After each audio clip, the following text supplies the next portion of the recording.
د هلمند د روغتیايي علومو انسټیټیوټ څخه 14 ځوانان د عالي نرسنګ څانګې له 3 کلونو زده کړو وروسته فارغ شول. دا د دې روغتیايي علومو د انسټیټیوټ د زده کړیالانو د فراغت 15مه دوره ده چې د عالي نرسنګ په برخه کې 3 کلنې زده کړې ترلاسه کوي. د فارغ محصلینو د فراغت په پار د هلمند پوهنتون کې یو پراخه غونډه جوړه شوې و چې د هلمند د روغتیا پالانو ترڅنګ ځایي مسؤلینو، ښوونکو او والدینو ګډون کړی و. غونډه کې د هلمند د روغتیايي علومو انسټیټیوټ په استازیتوب الحاج ډاکټر سید جان حیدری د طبابت او درملنې پر ګټو، معیار، کیفیت او اخلاقو اړوند خبرې وکړې او له فارغ محصلینو یې وغوښتل چې د طبابت د اصولو د رعایت او په پام کې نیولو سره د هیوادوالو لپاره رښتینی خدمت وکړي. زما لومړنی خواهش به د دې څخه دا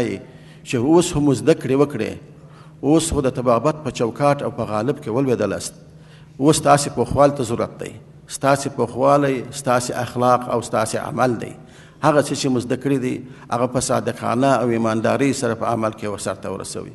همداراز غونډه کې د هلمند مرستیال والی مولوي رحیم الله محمود فارغ محصلینو ته د مبارکۍ ویلو ترڅنګ له هغو غوښتنه وکړه چې خپل مسؤلیت پر وخت ادا کړي او د ناروغانو او مراجعینو سره غوره چلند، اخلاق، احسان ته جدي پاملرنه وکړي او د علاج پر مهال د ناروغ حیثیت، شرافت او قدر له پامه ونه غورځوي او پر وخت درملنه وکړي. نو زه وایم چې له دې مریضانو سره تاسو ته هغه عاجزه طبقه تاسو ته راځي، تاسو د خدای په لحاظ اول اخلاق ورسره وکوئ، بیا په 2مه درجه کې هغه ښه راهنمایي ورته وکوئ، په 3مه درجه کې که تاسو نسخه ورته نوشته کوئ، دوا ورته ورکوئ، هغه دغسې دوا ورته ورکوئ چې د دې مرض دپاره ضرورت لري او د ده له وس و توان و طاقت سره د ده له اقتصاد سره برابره وي، دغسې دغه ورسره وکوئ. چې راووځي بیا نو بیرته یې نسخه په لاس باندې اخیستې وي، یا وطن ته ځي یا په شناخته باندې ګرځي، د نسخې پیسې پیدا کوي ځکه توان یې نه لري، هغه ډېره نسخه وي. نو که دې ټکو ته تاسې دغه وکوئ، دا به ستاسې دپاره یو د آخرت دپاره یو لوی شی وي، د جامعې دپاره یو لوی خدمت وي او ستاسې د ترقۍ او د کامیابۍ دپاره دا ډېره لویه ذریعه ګرځي. د عامې روغتیا ریاست مرستیال مولوي شمس الله ناظم په خپلو خبرو کې وویل چې نرسنګ یوازې مسلک نه بلکې د یو انسان د ژوند، کرامت او ساتنې یو ستر مسؤلیت دی. نو فارغ محصلینو ته پکار ده چې ناروغ د خپلو مسلکي، اخلاقي او علمي مهارتونو او زده کړو پر مټ تداوي کړي. نوموړي له فارغ ځوانانو وغوښتل چې نور هم د طبابت په برخه کې خپل علمي او مسلکي مهارتونو لوړولو لپاره هڅې ګړندۍ کړي ترڅو د ناروغانو لپاره معیاري خدمات وړاندې شي. له تاسو غواړم چې د ناروغ خوندیتوب تل خپل لومړیتوب وګرځوئ، د روغتیایي خدمتونو اصول او مسلکي اخلاقو مراعات وکړئ، د ناروغ محرومیت وساتئ،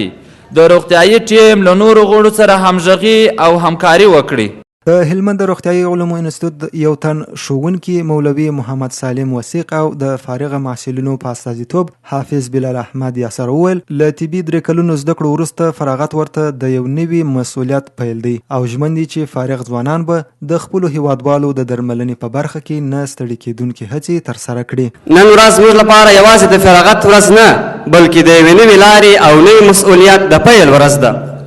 موږ د روغتیايي علومو په برخه کې زده کړې کړې دي او د داسې مسلک خاوندان کیږو چې د انسان ژوند او د خلکو له روغتیا سره مستقیما تړاو لري. دا هغه وخت تاسو سرته رسولی سي، مسؤلیت مو هغه وخت سرته رسیږي، هغه وخت تاسو د استادانو د دې حقوقو غاړې خلاصیږي چې تاسو هغه زده کړه او هغه عمل په همهغه طریقه باندې وکړئ، هغه عمل سرته ورسوي لکه څنګه چې تاسو ته زده کړه درکوه سوې ده.